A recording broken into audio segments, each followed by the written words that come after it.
were two ladies, two Kenyan ladies. They were the best of friends. They lived in neighboring villages. And they shared their lives together. They shared the successes, the challenges. But over time, they stopped seeing each other, literally, because both of them went blind from a completely curable condition. This was the moment that the two of them in one of the clinics that we were running realized for the first time in 10 years that they were sat next to each other. We were calling their names to take them on the bus 3 hours away to the nearest eye hospital, and they became aware that they were sat together, and the lady on the left grabbed hold of her friend and stayed next to her all the way through to the operating theatre. Now, they are 2 of 39 million people in the world who are blind, and of those 39 million, 4 in every 5 are blind from a condition which is entirely preventable or curable. 90% of those people who are blind are living in low-income countries. Because of this, in 2012, my family and I moved out to Kenya, where we established 100 different eye clinics. Whilst we were running the eye clinics, we would take expensive equipment that would be usual practice in a top-end eye hospital, but there were many challenges getting the equipment to these places. Often there was no road access, and rarely did we have any stable power supply. And it was in those places where there was no infrastructure, where there was no electricity, no roads, where the biggest queues of blind patients would be waiting for us. And there was one day in one of these clinics when I went to use the toilet. Now, this was a place with no roads, no electricity, and no water. And as I went to use the latrine, there was somebody sat inside on their phone. And I heard the phone ringing, and I thought, this is unusual. But what struck me was, in a place with no infrastructure, there was mobile connectivity. Could we somehow harness that mobile connectivity to reach more people? In a country where more people have access to water, to mobile phones than they do to water and sanitation services, we thought, let's use mobile connectivity to reach them. And so we created Peak. The idea was to replace all of the expensive equipment in the eye hospital with mobile kit that would enable us to do the same tests. Enabled community healthcare workers to go and find blind people in the community. We used it with teachers who were able to screen children in their schools rather than sending an eye doctor to the school. Every time they did the vision test, they were able to understand the visual world of that child.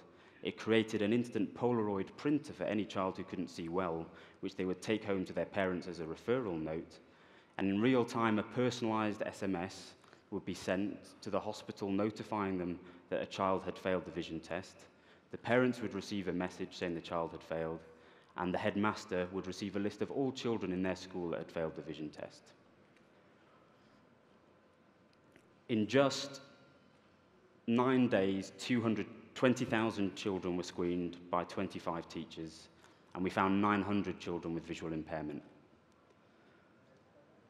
Now, it's one thing to detect poor vision, but to understand why it's poor, we needed to see inside the eye, and traditionally this requires expensive equipment. And so we went about using 3D printed technologies to harness the power of a smartphone to enable us to see inside an eye. Here you can see one of our early 3D printed prototypes, which clicks on top of a smartphone, and here you see my long-suffering wife getting yet another eye examination by me. And you see the back of her eye crystal clear on a phone.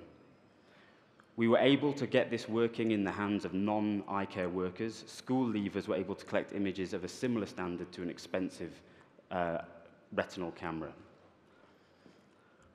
When we began, we started with $150,000 of equipment and 15 people required to operate that kit. Now all that is required is a single community healthcare worker on a bike using a smartphone.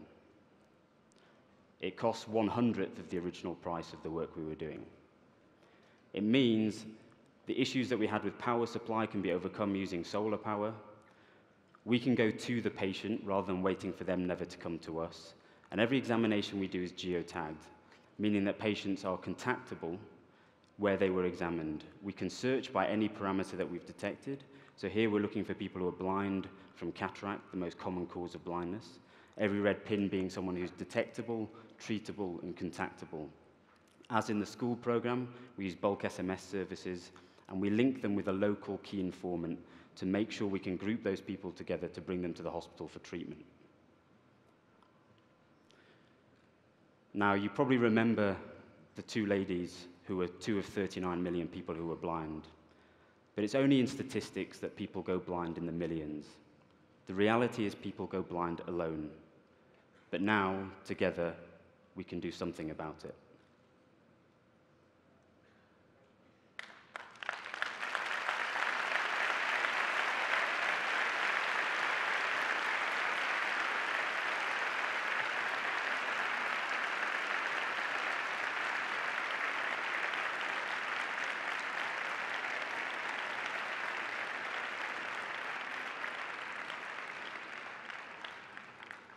I would just like to say a thank you to some particular people for the Gifted Citizen Award last year.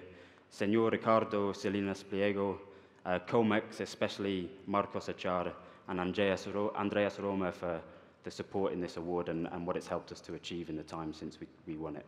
So thank you very much.